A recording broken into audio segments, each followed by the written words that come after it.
Hello, Spacers. From Austin, Texas, I'm Christopher Schmidt, and today's show is a special one. It's a live Q&A session from the first ever ATX Web Film Series presentation. ATX Film Series is a group that aims to provide nights of thought and discussion-provoking films about the web, design, and technology. Our first night was a double feature showing the crowdsourced funded What Comes Next is the Future by Matt Griffin for its Austin, Texas premiere. After that, they showed Code, Debugging the Gender Gap, which is directed by director Robin Hauser Reynolds. After the Code documentary, we had a great panel consisting of director Matt Griffin from What Comes Next is the Future, the design instruction manager Sam Camp from the Iron Yard, Austin campus director Whitney O'Banner from Dev Bootcamp, and host Annette Priest, who runs her own user experience consultancy. I will apologize first right out of the gate and say the audio is not the world's best. In future events for ATX Web Film Series, we hope to get more of a direct feed to the audio. But I think it was just a great discussion about gender inequality in the workplace that I felt like we should just capture it and put it to not just a time capsule, but hopefully something that everyone learns more about. And that's one of the things I think ATX Web Film Series wants to do, is have a discussion and make sure those discussions go out into the universe. So, and I'm really grateful for having this discussion on the Not Breaking Spaces show. Before we get started, some notes on where I'll be and some words from our sponsors. First up, CSS DevConf 2016. The Alamo is almost here. It takes place October 17th and 18th in San Antonio, Texas. I am super excited because I am day-to-day of grind of getting the logistics in order for it. Literally every day we're doing something, trying to dot the I's and cross the T's on a great event. So definitely come out. There's Chris Coyer, Jen Simmons, Rachel Andrew, Snook, Trent Walton. So many great speakers, but also new speakers, fresh voices, talking about content and front-end workflows that will help you into the next year. So it's going to be great. You'll be hearing more about what happened here next year. So why don't just come here and see where it all starts at CSS DevConf. Learn more and register now at cssdevconf.com. Also, be sure to follow Environments for Humans at E4H on Twitter for front-end development links throughout the day. Also, we'll be the first to know about online conferences for UX designers like SAT Summit, UX Web Summit, and many, many more. So follow E4H, that's the letter E, the number 4, the letter H, on Twitter. Did you know that you could set it and forget it with the Not Breaking Space show newsletter? Whenever a new episode is ready, you can have it show up directly into your inbox by signing up at newsletter.nonbreakingspace.tv.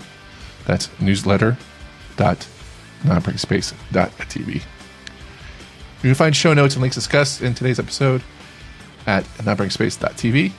And be sure to follow me on Twitter at Teleject, TELEJECT.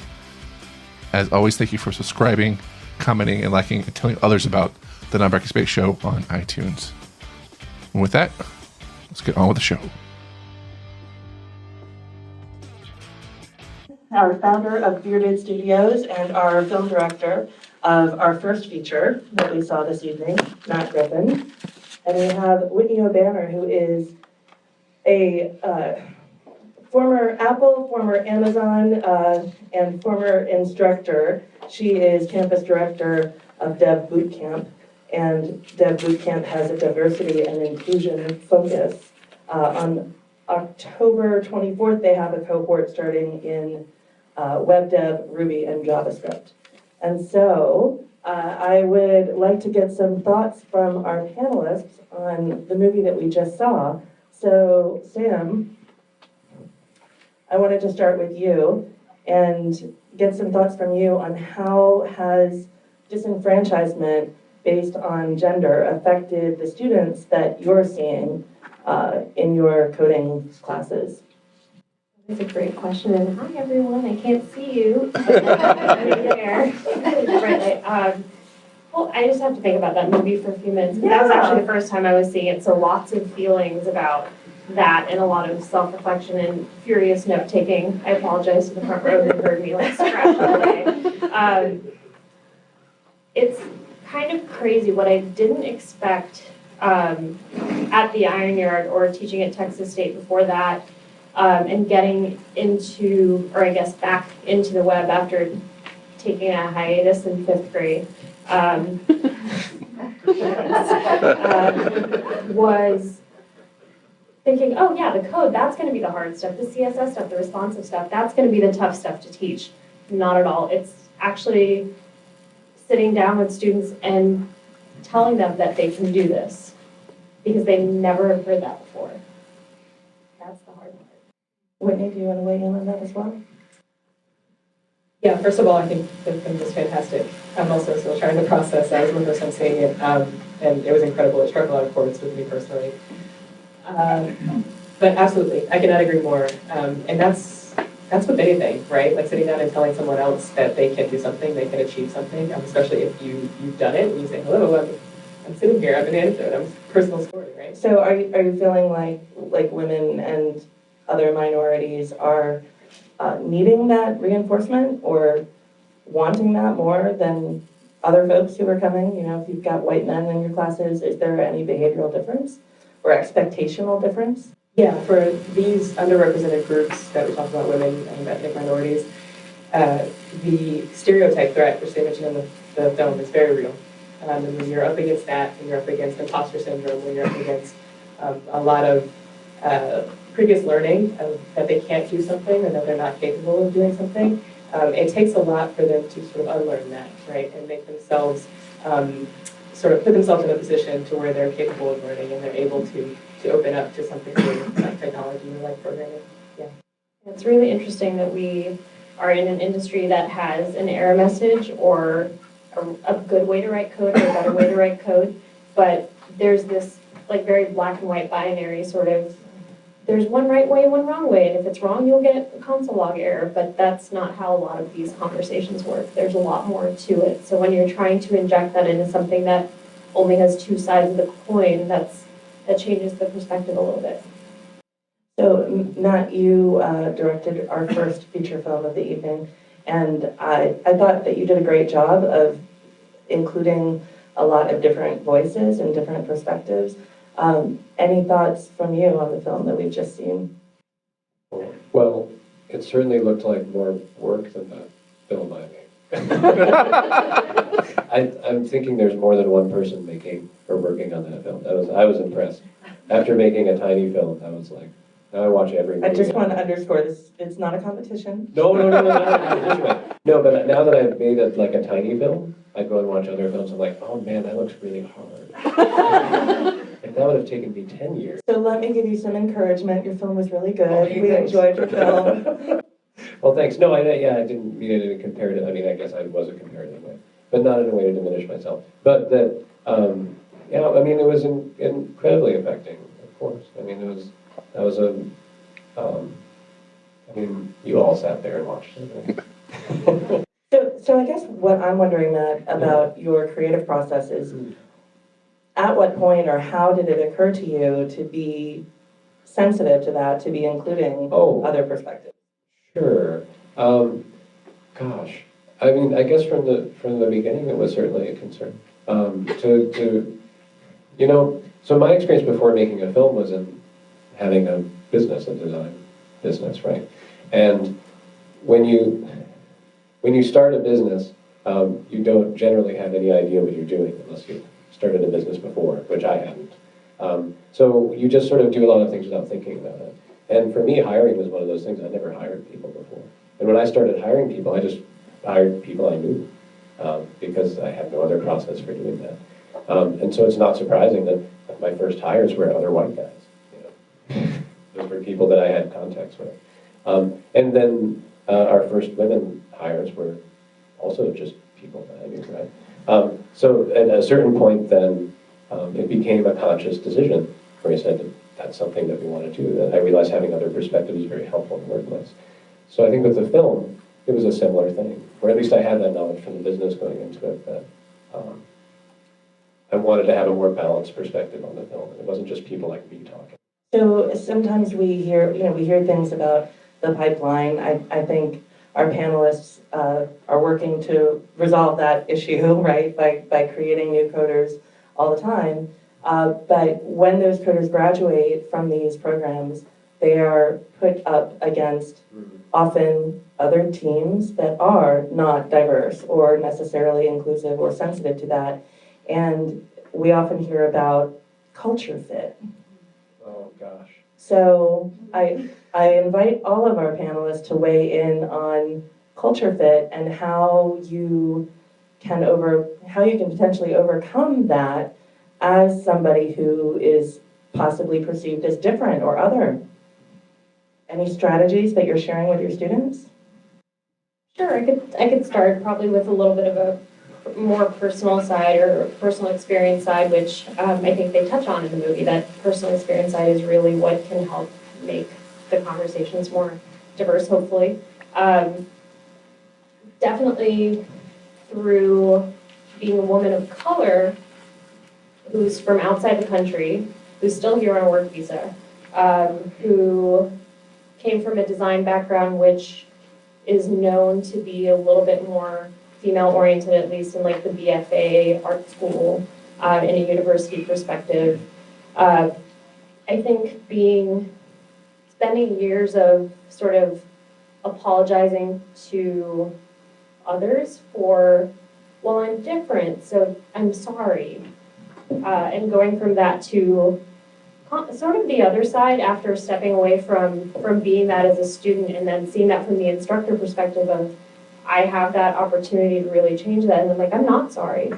I'm not sorry if I'm going to tell one of my students that she should quit her job because of these specific reasons that are not okay because of that culture fit or whatever it is. I think a lot of it is, again, that encouragement and also just people don't necessarily know it's not the right way to go, or that it's not appropriate to have that sort of culture in the workplace for the reasons that we saw.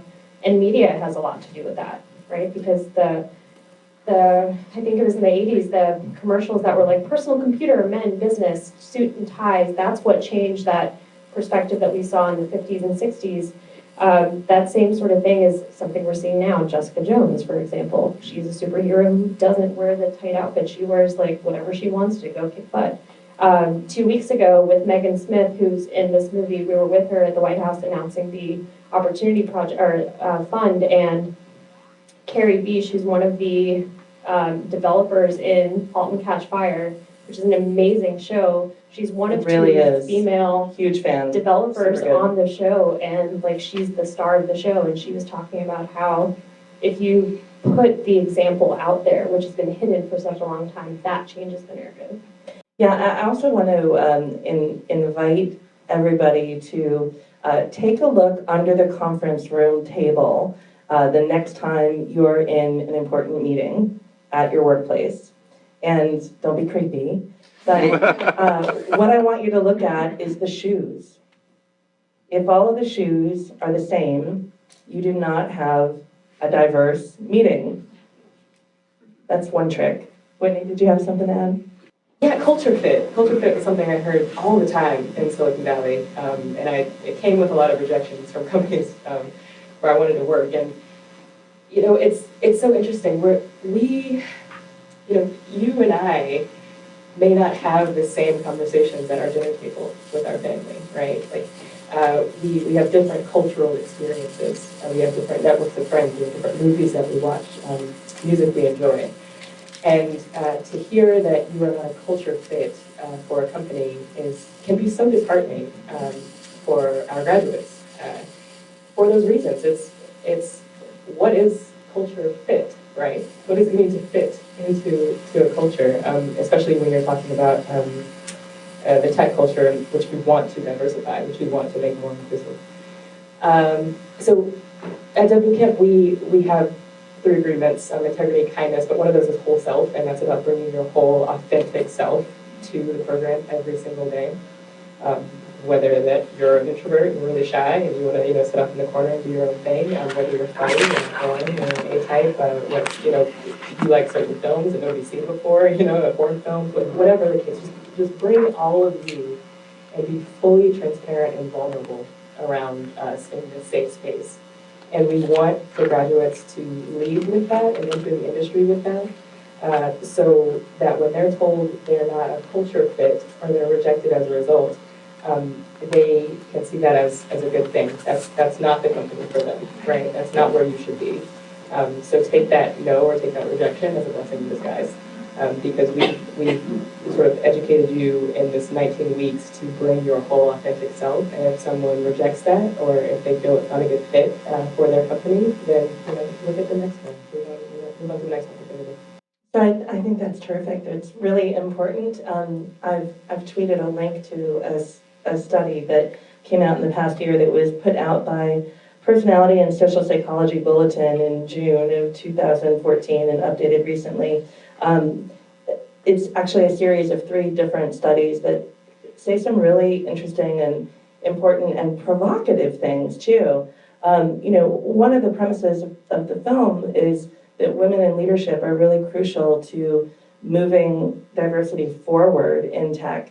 And that's a wonderful perspective, but it's also a difficult thing to accomplish. Since even men who are committed to gender equality can sometimes be biased. These studies showed that even men who said they were committed to equality still showed behavior that is punishing towards women leaders, and that they felt more threatened by women leaders. So this is something for everybody to be aware of, just in terms of your own biases that you may be bringing to things. Another part of that research focused on the types of networks that women are more successful in, and collaborative and cohesive networks are really important, in part because it's the only kind of network that doesn't penalize women. So that's something else to be aware of, because as Matt's already alluded to, so much of hiring is about the network that you have, and the network that you have is developed by not only who you've gone to school with and where you learned how to code and got exposed to tech, but also the people that you've worked with. At 20 years into my tech career now, I'm really excited that I just found out that somebody that I worked with early in my career just got promoted today to management. She's now managing the Advanced Machine Learning Lab for Symantec. She has a PhD in computer science from Berkeley. So that's super rad, right? But she also has had to work really hard to overcome some of that. So I wonder if our panelists have any additional perspectives on being penalized as women leaders. All I can think about is that article from about a week ago, I guess it was when it started showing up on my Slack and Twitter, and it was, women, you'll be fine in the workplace. I don't know if it took this tone, but that was sort of my interpretation after the fact, that if you take this tone and then you have your female leadership buddy who repeats the same thing, it'll be heard now, and that's equivalent to one male. Right, so this is about shine theory, and the whole premise is like, when I shine, you shine, when you shine, I shine. And so it's about women amplifying each other's voices, because we're so often interrupted in meetings by male colleagues, and those male colleagues, intentionally or not, are oftentimes claiming credit for the ideas that we've just spoken. Yeah, and that's a really tough pill to swallow, and one that I probably don't swallow quietly, and just say, nope, that's not going to happen, and I'll just say it louder. And if there are people to defend that, great. And I think why, and maybe this doesn't solve anything, but I think one of the reasons why shine theory is, it has sort of multiple perspectives, I think. Some people look at it as that camaraderie, and some people look at it as, we shouldn't have to do this, and I battle with both sides. And I think the students that I talk to and developers that I talk to battle with both sides, but I think a part of it is too because we empathize. We've been put in that position in the past. We wear those shoes, and that's what's sort of informing our actions from that point. It goes back to the experience, and that if we are sitting at the table and having more of those open conversations, that's when maybe we can start to change them, even though we haven't had that experience ourselves. I just want to say, this is so great. I'm loving hearing from the other panelists, and thanking everyone here for listening. This is fantastic. Being penalized, no, I'd say the greatest penalty is in my wardrobe choice. This is about as dressed up as you're going to catch me. So that should probably look a little nicer I'm today. super excited you brought up wardrobe. Let's talk about this. Oh. Go for it. I used to just be so disgruntled at the fact that, Mark Zuckerberg kind of parade around in his hoodie and, sort of be seen as like this rogue leader of a company. And for me, I would want to go in my hoodie and comfortable pants and sneakers, and still, be a leader and be seen as a leader and respected as a leader. But, was always told, well, maybe you should put on some heels, or maybe you might want to put on a little bit of makeup, just to have that appeal, right? And it's like, look, why am I now being penalized as a woman for, having to, or wanting to dress down instead of, appeal to someone's aesthetic? So jeans and hoodies are the de facto uniform of techies everywhere, as long as they're male, right? And the expectation, the double standard is that women are not necessarily business casual. I mean, if you're being instructed to wear heels, that's not business casual, that's business formal. But Sam's wearing sneakers, right? I'm wearing boots because I. Okay, close. Okay, so I would, panelists, if you would all just raise one foot, I would like you to take a look at our footwear and see we're all wearing different shoes. We passed the shoe test.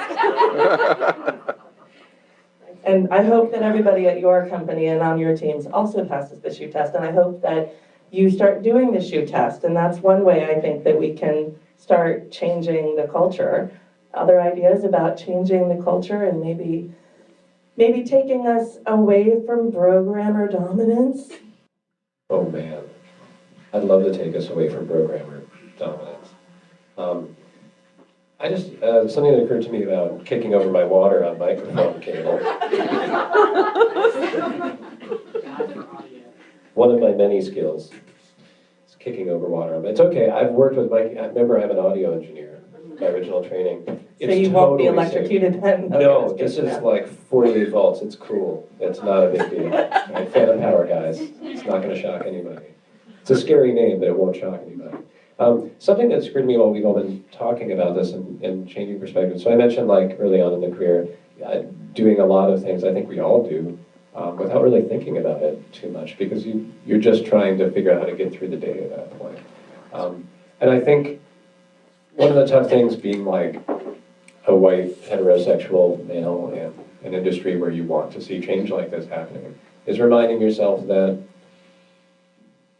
having behaviors that adversely affect other people, not by intention, doesn't necessarily make you a bad person if you're trying to become more aware of them and change. I think a thing that blocks a lot of people, when I see people being angry on Twitter or whatever, I think what I read coming out of that is, if I admit that what I'm doing is a problem, then I'm a bad person, that I'm doing something bad, right? And so all I have to do is not admit that what I'm doing is a problem, and then everything's fine. Then I'm a great person. I don't need to change. So I think that's been one of the important things for me to try and get a hold on is like, yeah, sometimes I am a bad person, intentionally or unintentionally. But the important thing is not to then say like, okay, I'm a bad guy, and I'm going to go feel terrible about it, but to say that that's a negative behavior and something that you need to recognize and try to change.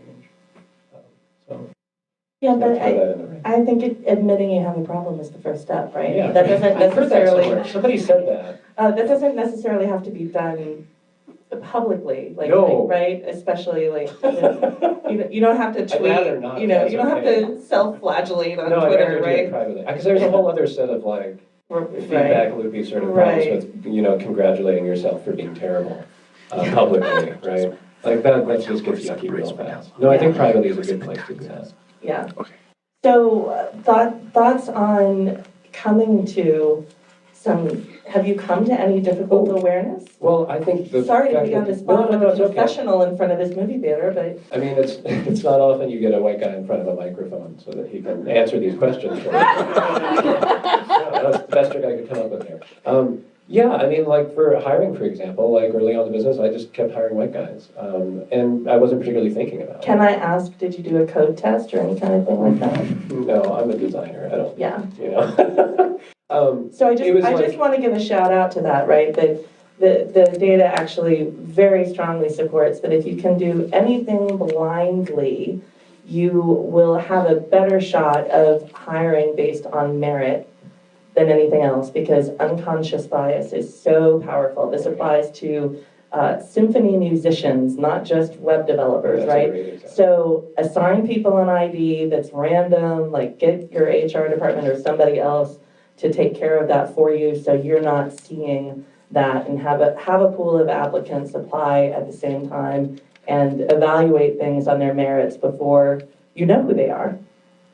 That's my suggestion. Go ahead. So I think like one shift I made, for instance, when we talk about like culture fit, for example, I would never have used that term, but one of the things that I used to say was like, I want to hire people that I want to work with all day, which I think is a reasonable sentiment, because you have to work with them all day. You don't want to hire, jerks.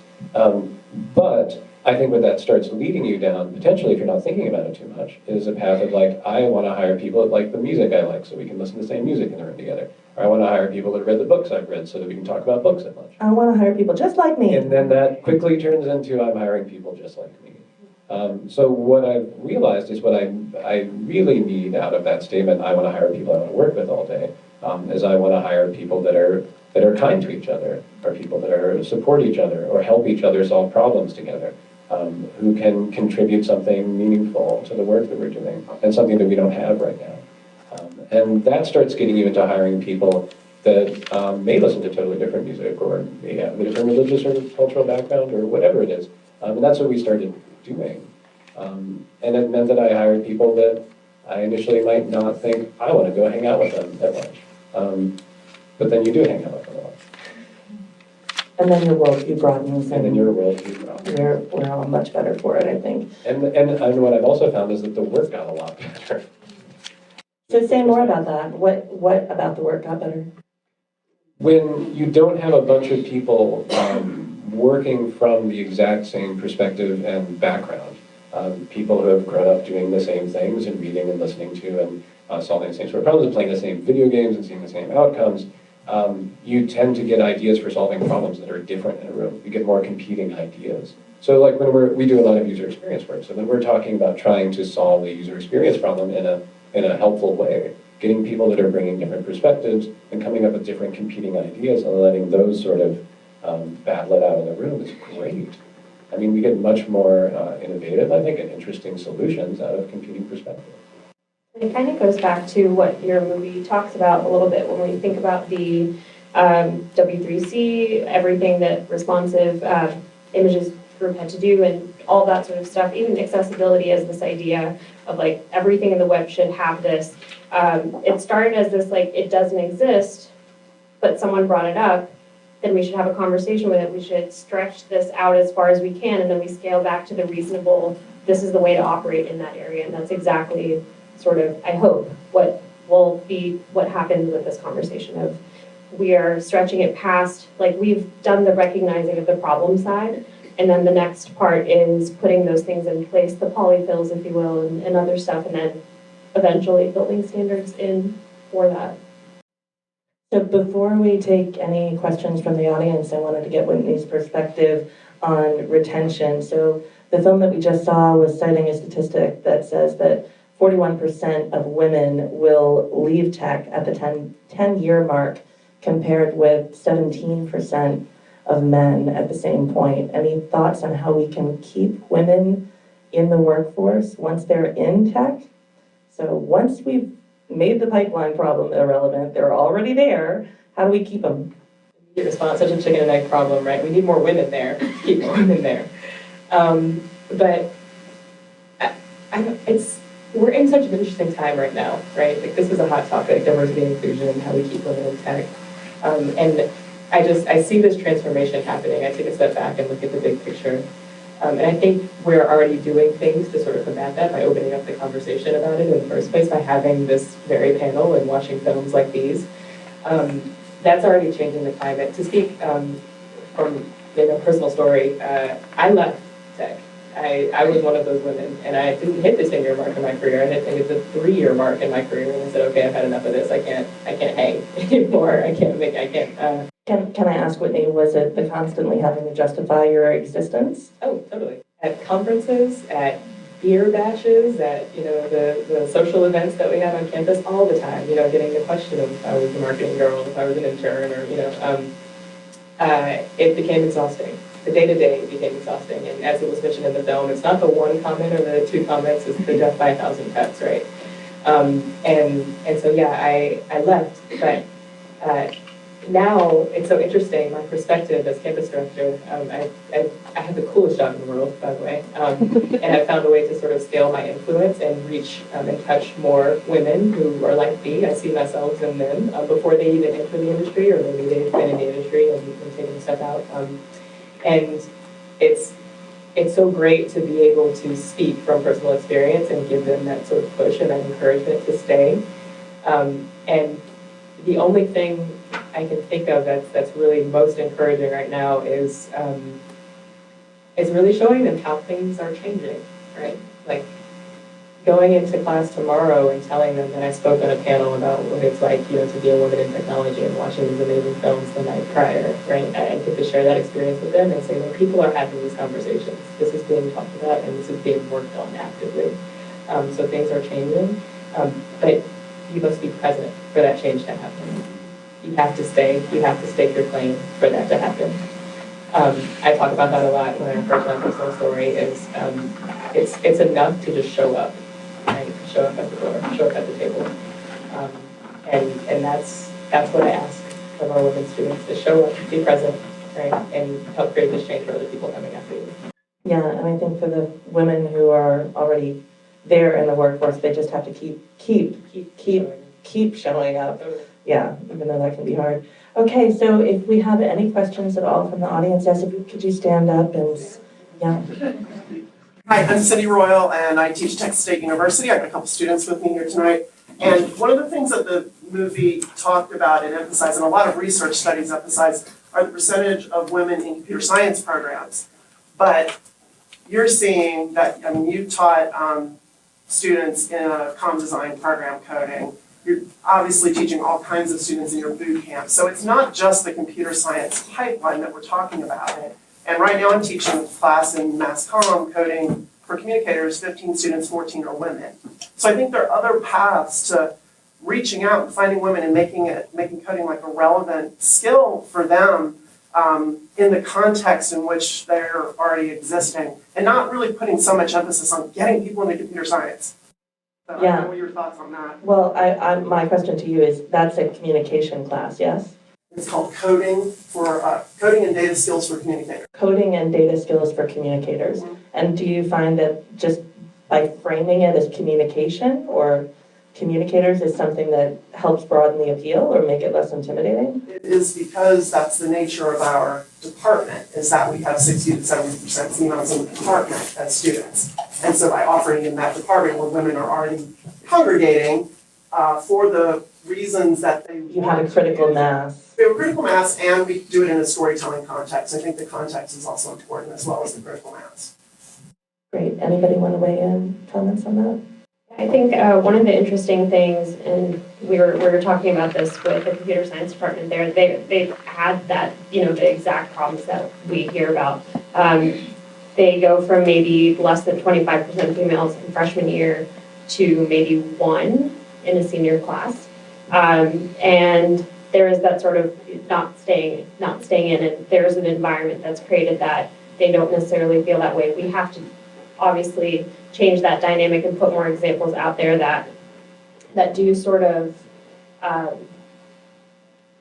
change the story, for lack of putting in other words. But at the same time, we also have to recognize that there's a lot of things that it's not just changing it now. Going back to that one student who was showing the 3 friends, and they're all just sitting there, and instead of a burn book, they're looking at a laptop to reference back to the Mean Girls thing, and just talking about this is something you can do, and there's ninja coders and whatever else. And I remember again going back to a few weeks ago at the Computer Science for All event with Megan Smith, the Girl Scouts came up on stage. And they said, our pledge for CS for All, which is what the event was for, we want to pledge to do things, but we'd also like to recognize that 2 of our patches have everything to do with CS. And oh, by the way, those patches are 100 years old. And it's sort of recognizing that some of the oldest patches that exist in something that is for girls ages 3, 4, and 5 up was already there. And it was sort of not because of anyone's ill intent, but it sort of was pushed aside as there's other stuff that you need.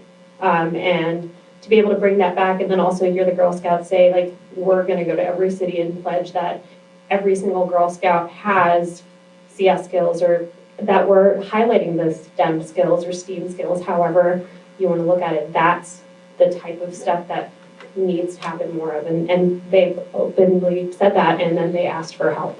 And that's the sort of stuff we as a community can do. I mean, we have a local Girl Scouts group, like, they need volunteers, please help them to code. Yeah, I would love it too if you would lobby them to do a patch or a badge for game development. I just found out that there's a chapter out in the LA area that's doing that, and so I'm trying to get the local Austin Game Developers Association to do a similar thing. I think we have time for one more question from the audience, if there are any. Yeah, go ahead and stand up. So I have 2 very little girls at home, and the thing is, every time I watch like documentaries, we're making such good progress, but then I go home and I want to try to do something to make it better, because invariably someone says something dumb to me about what they can or can't do, or like someone will say, like around me at work, like about their daughters and how it's different raising boys and girls, and they have such different interests and energy. So like I'd like to try to help to do something when they're younger, before everyone's telling them they can't do something. But I struggle with where to start and where to put some of, like, to make it productive anger. So is your question? My question is, like, you know, after watching something like that and people get kind of fired up and everyone has their own personal experience, I've been in technology for a long time, where can I start to try to help, like, at an earlier stage? Like, I can help somewhat locally, like with some of the folks I know, but I'd really like to understand, like, where I could help locally with, like, you know, younger girls or, you know, kids in general, to help them not go through some of these same things because it's so aggravating. So there's some local groups here in Austin. There's Gen Austin, which is Girls Empowerment Network, and that is a local nonprofit you could get involved with. There's Girl Start, yeah, and Girl Develop It. I think if we want to start talking about, you know, in the movie we saw one of those teenage girls talking about taking I think she was talking about a college level class that she got into when she was 12, which is pretty badass in my opinion. But yeah, it sounded like it was just like not at the right level for her, because the boys were already, you know, had already had years of experience doing that. So I would say if you get her into a Girl Develop It class, or check with your local school system, your local schools, about who has computer science curriculum, and maybe look into ACC as well. Other advice? Have them fix your lawnmower. I think one of them was taking the lawnmower apart. I think this is sort of a very quick one. It's not necessarily like take them to a class, but when you put stuff in front of them, whether they want to bake a cake or if they want to fix a lawnmower, is just allowing the failure part so that they can get used to the feedback loop and the lawnmower's error cycle of things, and sort of making the failure part and like tinker and it's okay, so that when those roadblocks happen later, it's like, oh, that's just life throwing an error. I'll find a better way and get around that hurdle. So I think just like sort of embracing the failure side, which is actually just a part of the process. So I have a son. I have a 6-year-old, almost 7-year-old son. And this is something that I think about a lot too. And I think something that was interesting about the last film is there's a lot of, obviously a lot of conversation about how do we encourage girls to feel better about themselves. But something I didn't think was addressed as the parent of a boy was, how do we encourage the boys not to make the girls feel worse about themselves? But as his parents, that's one of our, and his other parent is right there, but that's one of our jobs. I think that's a much more interesting question Well, and much more profound. well, and the way we've addressed that from very early on was just trying to give him a sense of just open gender roles. That I remember also, and I think as you know, as a parent of girl, I'm not going to sit here and give out parenting advice, I hope, but as a parent of girls, I remember something that I read early on that really struck me was them saying boys are always told something like, when they fail, they're saying, oh, you're just not trying hard enough, you just got to go back and try harder. And girls aren't told that. So when girls fail, they think I failed because of me, and boys are told that when I fail, it's because I wasn't trying hard enough, but I can try harder and then I can be better, right? So I've consciously told him that a lot, and if I had a girl, I would certainly tell her the same thing is, you know, I know it was hard today, but tomorrow you're gonna go back, you just gotta try a little harder. I think if you can work with the national brands on reinforcing that through t-shirts, that would be terrific. Yeah, because the boys' clothing and the girls' clothing has wildly different slogans on it. I don't know if you've noticed. Whitney, Yeah. any thoughts on this last question from the audience? Just expand their network, and that's not just related to technology and coding, but make sure they're exposed to a variety of people, because one day your daughters and your sons will be in these hiring positions. And they will be faced with, okay, well, who from my network do I know, or who do I associate with, right? And as many people as they can be exposed to from all walks of life, they'll begin to reach from these various networks, right? And that's how we solve this problem, is we put people in those hiring positions who are aware of all these different perspectives from all over the world. So just, you know, making sure that they're, you know, engaging with people, other children like them, with or their age, I should say, from so many different backgrounds, from all over the world, different races, different sexes, etc. Yeah, just expanding their network now. And travel can be good for that too, I think. So we're all out of time for the panel, but there's obviously a lot more to talk about. So I hope that you will join us when we adjourn to the highball. I want to say thank you to everyone for coming out on a Monday night for the very first ATX web film series. And thank you to our sponsors, the Iron Yard, Environments for Humans, and Majinko. And thank you to our panelists, Whitney O'Banner, Matt Griffin, and Sam Capella. I am Annette Priest. Thank you and good night.